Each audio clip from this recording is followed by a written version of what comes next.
Hello boys and girls, SuperMarioT is here to talk some more about Super Smash Bros. Ultimate and bring up the Super Smash Bros. Blog as week number 24 just finished. 2 more weeks to go until the game comes out. Holy crap. Before I get into this week, I just want to let you guys know I'm Let's Playing Smash Bros. Brawl's Subspace Emissary, so if you want something on the side that's not a part of these weekly updates to hold you over for Smash, that's like a part of YouTube or whatever. If you're interested, if you like Brawl, Subspace Emissary, or me, or multiple answers or all the above, you can watch that if you like. Leave that in the upper right corner towards the end. But for now, let's just talk about this week's blog. We started on Sunday, November 18th, with a video for Robin, a fighter that wields the Levin sword and 4 different tomes. Like in the original game, these weapons can only be used a certain number of times, so keep a close eye on the battle situation. Both the male and female versions of Robin are available, so you can choose your favorite.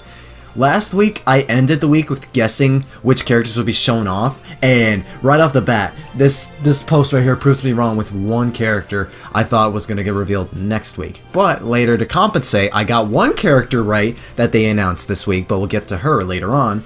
But for Robin, barring everyone is here, when I thought there would be cuts, I thought Robin was going to stay to represent Awakening because I feel like people actually do like Robin as a character, as a Fire Emblem character, even though we have so many, of course, but I don't know. I feel like there's plenty of people who like Robin, probably because Awakening is one of the best-selling Fire Emblem games out there, but he's also one of the most unique Fire Emblem characters among the Fire Emblem cast in Smash Bros. With his tomes, even with his sword, like, he's very defensive, very zoner heavy, because he has multiple projectiles, so he's pretty tactical, funnily enough, because he is a tactician. But I'm glad that he's back. He got a lot of buffs. You can angle his up B. His Nair now involves him using his Levin sword rather than whatever that blue sword is. I don't even know what that's called. But now he can use his Levin sword for his neutral air. I want to say plenty of his other attacks have, like his aerials probably have less end lag. Some of his specials and smashes, maybe a couple of them have buff damage and or knockback, but I have a feeling Robin got buffed a decent amount, that he's not going to be low tier in Smash 4. He was low tier in Smash 4 because while his projectiles and I'd say his aerials were good. Yeah, his projectiles and aerials were good, but not only was he like heavily reliant on limited like projectile. Well, actually no, it wasn't that. He was just slow. His frame data and his overall speed is just abysmal in Smash 4. He's one of the slowest runners in the entire game, and I'm pretty sure they buffed that. I think they did buff his run speed, so Robin's definitely gonna get places a lot faster, and he just has like increased range. His neutral air I'm mostly talking about.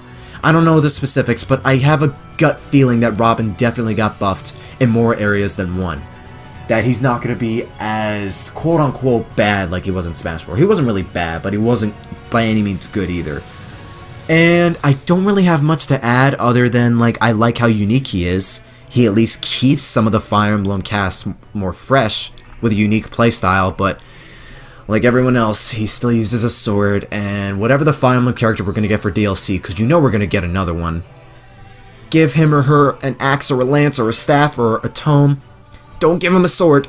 Don't give him or her a sword, please. I'd say that's the biggest issue people have with the Fire Emblem cast. It's that, like, yeah, there's a lot of Fire Emblem characters. I can completely agree with that.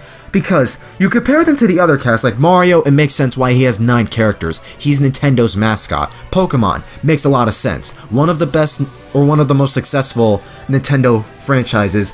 The most popular, the most successful media franchise, but as a game, it's one of the best selling ones. So the fact that we have 10, and Pokemon is more quantitative, like in its nature, so it makes sense. Fire Emblem, it's all, like, all the characters in Smash are swordsmen.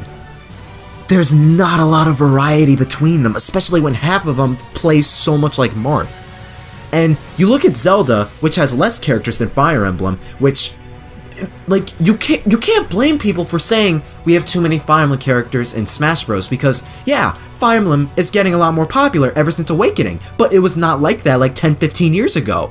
Like Zelda, Pokemon, Mario, frickin' Kirby, Metroid, like, these are franchises that have been popular since way back in the 80s and 90s. Fire Emblem didn't peak around worldwide until like 7 years ago in 2011.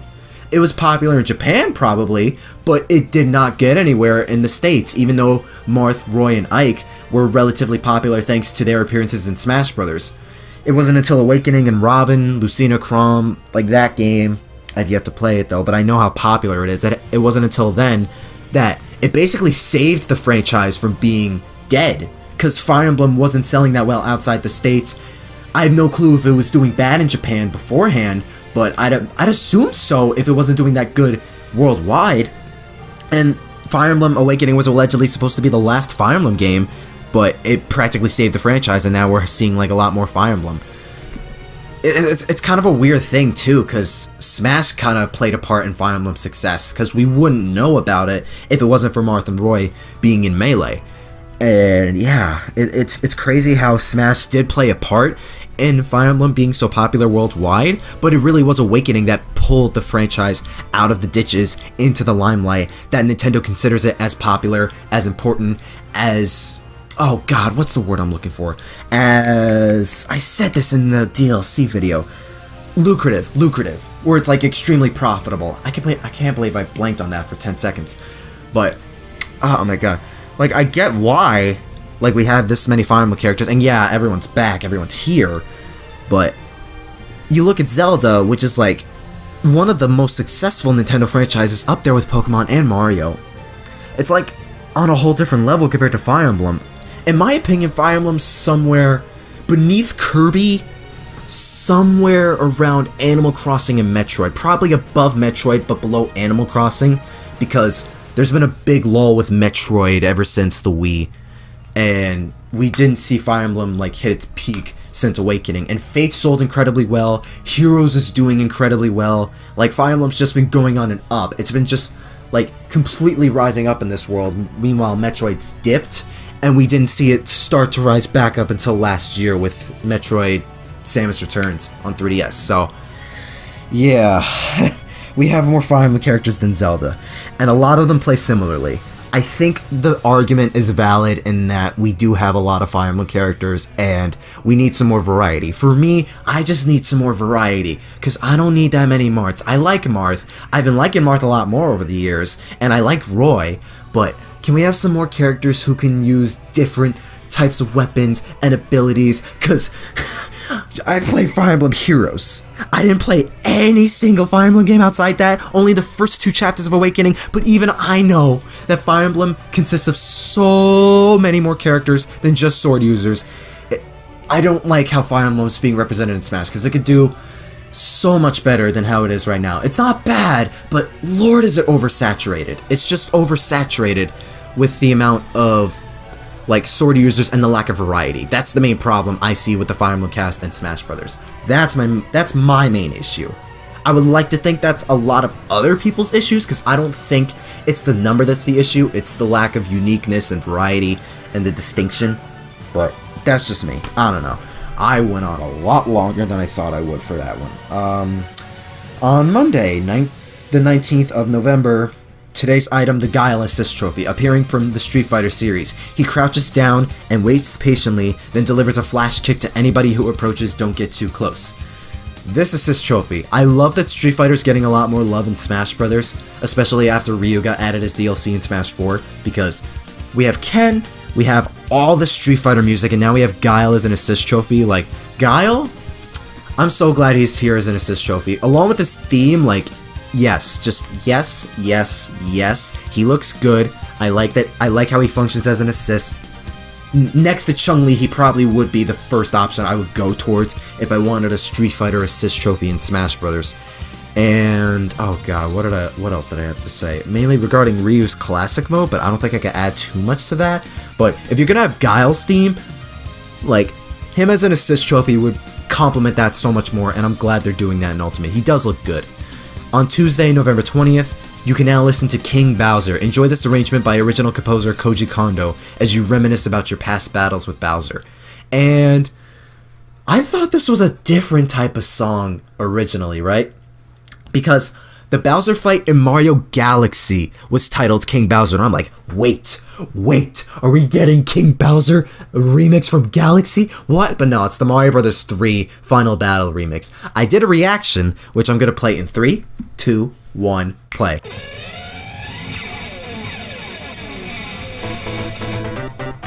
Dang, that guitar at the beginning.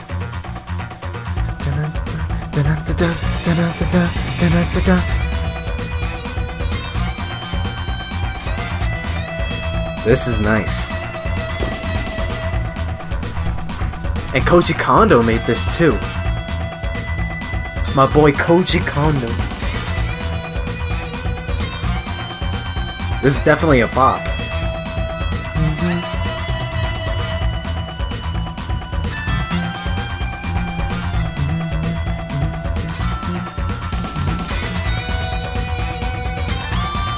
He going hard on that guitar. He doing good with the guitar in this. And the bongo, shit.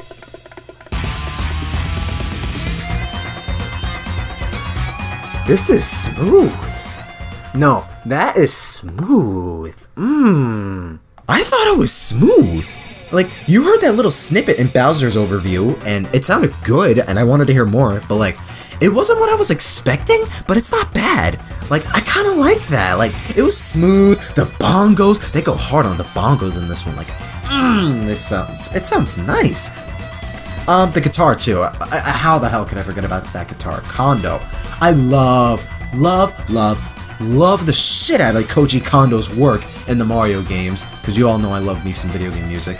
I gotta put out those video game music videos soon. But Koji Kondo, over the years working on Mario music, like, he did some phenomenal work with a lot of Mario games. Oh my lord. Odyssey, Galaxy, 64, the original Mario Brothers, like, bruh, he's made some of the most iconic video game music tracks in like the history of gaming, not just Mario too. But he did a really good job on this rearrangement of the final Bowser fight in Super Mario Bros. 3. This sounds really smooth and really good. I love it. On the same day, November 20th, Tuesday, this is the fighter I was talking about, which I got that prediction right. And that fighter is everyone's new waifu, Zelda. You might recognize Zelda's look from The Legend of Zelda: A Link Between Worlds game. In battle, she uses magical moves to reflect and teleport, and for her final smash, she seals her opponents away in the Triforce of Wisdom. If an opponent has 100% damage or more, they will be instantly KO'd. So Zelda got like one of the best glow-ups between Smash 4 and Brawl to Ultimate, because not only does her Link Between Worlds design look very stylish and cuter and more stylish than the Twilight Princess look, but mechanically she got so many buffs. She might not even be mid-tier. There's a chance she could be like low-high tier, somewhere in the high tier range, because she just got so much better. Her up B has like less end lag, her aerials have a lot less end lag and landing lag, you can't free fall when using her side B mid-air, there's a lot of extra layers and dexterity with her down B, the Phantom Slash, it has like 6 different forms, and when it's fully charged, Zelda can act out of it a lot quicker than normally. Like, there's a lot more practicality behind the Phantom Knight. Like, say for instance, you play defensively, right? You can use that as a shield, so you could just stand behind the Phantom Knight while it takes the damage for you, similar to how you can do it in Smash 4. But if you want to go in for a read, the Phantom Knight could take like say you're camping on one end of the stage on the main platform on Battlefield, right? You use the Phantom Knight, the opponent's gonna jump, but you can like act out of it a second before the Phantom Knight attacks, and you can read that jump, and you could punish that. Her jab is a kill move, her up throw is a kill move. Zelda got so many buffs, man. I honestly want to pick up Zelda again after all these buffs, because Zelda was the first female character I ever picked up in Smash Brothers, in Smash 4 specifically, because most of my characters I played with, like Brawl, and before that were like Mario, Pikachu, Game & Watch, Yoshi, Luigi, like a select few. I never really got around to messing with the whole roster in the previous Smash games like I did with Smash 4, and Zelda was basically the first female character I did pick up, but for a very, very short time I actually did main, but it was short because I didn't know she was such a shitty character in Smash 4. She was one of the worst characters in Smash 4. She had little approach options, she was lightweight, she was an easy target, a lot of her moves were, not a lot of her moves, but plenty of her moves were pretty punishable, and slow. Her down B wasn't that practical, and she just lacked approach options. But now with Smash Ultimate and this Zelda incarnation, like, there's a lot more. I want to say she's going to have a much better, I don't know about campy, but definitely a much better defensive and spacious playstyle, especially with her down B buff and her side B buff, because now she can use a lot more of her projectiles more freely and without many repercussions, which I like. So I'm definitely looking forward to playing Zelda again. I did try her a little bit at that Best Buy demo way back in September, and she felt so much better. She felt so good to play. Like, holy crap. She's as fierce and as buffed as she is adorable and cute. Let me just put that in perspective, because Zelda looks absolutely adorable and beautiful in this game. Moving on to Wednesday, November 21st. Today's stage, Pac-Land. This is an auto-scrolling stage where the scene continuously changes. There are also a few hidden features from the original arcade version of Pac-Land, so try to find them. I'm gonna be honest, I don't like this stage. The only reason I ever picked this stage is for the music, because Pac-Man's Park / Blocktown, that's one of the best Pac-Man songs they ever put in Smash Bros. It's probably the best. The other two Pac-Man songs are okay, some of the Namco medleys, they're fine. But this stage is just ugly, and it's not even that interesting. Like, on its own, it's a traveling stage, right? You go from left to right, like side-scrolling. Okay, you travel through a town and like all that other stuff, and then you reach the ferry, then you go back to the town. Like, there's nothing really interesting with this map, and it just looks so ugly, and it's like, so basic. It looks like a Microsoft Paint stage. You could literally make this in Microsoft Paint, because every single like detail, circle, shape, or whatever has like one color filled in. And I get that we're trying to go with the arcade version of Pac-Land, but even as like a retro stage, it looks ugly. Like the Mushroom Kingdom, even 75M I'd say looks better than this. Like, I don't like this stage. I low-key wish they went with Pac-Maze much more, because that represents Pac-Man so much better, because that was actually Pac-Man's roots, because it took place from the actual arcade game Pac-Man. But they went with Pac-Land, which I haven't even heard about up until we see the stage in action. So, yeah, like, I don't know, man. The songs themselves are good, the Pac-Man songs particularly are good, but the stage itself, it's not one of my favorites at all, especially when Pac-Maze did a much better job, and I like that stage a lot more. Sorry, Pac-Land fans. If they went with a Pac-Man World stage, though, that would have been peak, but Pac-Maze, I kind of wish they brought that back instead. Whatever. It's whatever. But on the last day, Thursday, November 22nd, today's item, the Chef Kawasaki Assist Trophy. He grabs opponents using his long ladle and mixes them into a pot. The unlucky opponent will continue to take damage as the chef cooks up health recovery items. You can use his food to recover your health, just don't think about the recipe. Now, I'm gonna take Offender's words into account because I agree with his sentiment in that it's so cool that we have an anime character in Smash, because Kirby Right Back At Ya is one of the best anime out there, and Chef Kawasaki is one of the best anime characters out there. He rivals Johnny Test and Cory in the House. He's like such a good anime character, his backstory is so good. I'm kidding, by the way. Please tell me you could tell that was a joke, but no. I love that Chef Kawasaki's an assist trophy, and he's basically Brawl Kirby's Final Smash. Because while random for Kirby's Final Smash, there was a certain charm behind Chef, like Cook Kirby or Chef Kirby or whatever that's called.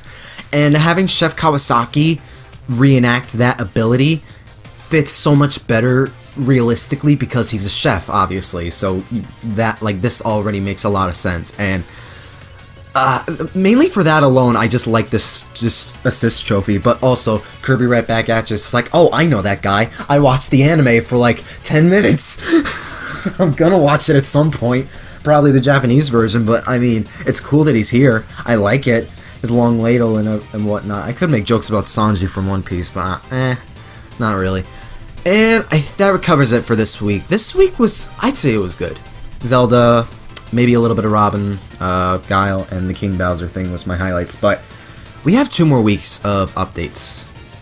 We have like 7 characters they didn't go over yet with these updates, being Yoshi, Mewtwo, Roy, Mr. Game & Watch, Lucas, Diddy Kong, and Bayonetta. So they would have to cover like 3 characters one week and 4 characters another week just to cover every single character before the game comes out. And I would imagine they'd save like 4 for the last week or something. Save Bayonetta for last. The best for last. Please do that, Sakurai. Oh my god. Did you like this week? Did you hate it? Anything in particular you want to talk about? I don't know. Zelda was definitely my highlight for this week because I used to main Zelda. I messed with Zelda. She's not that easy to pick up in Smash 4, but I think she is going to be a little tricky to pick up in Smash Ultimate. I'm pretty sure, but she is going to be a lot better. It's just you're going to have to utilize a lot of her projectiles and her spacing tools a lot better. Thank you for watching, thank you for listening. Stay tuned for more Smash Ultimate weekly blog updates as we're only 2 weeks away. You can watch my Let's Play of Subspace Emissary. Maybe I'll have a couple other Smash Ultimate videos thrown in there before the game comes out. And yeah, stay super.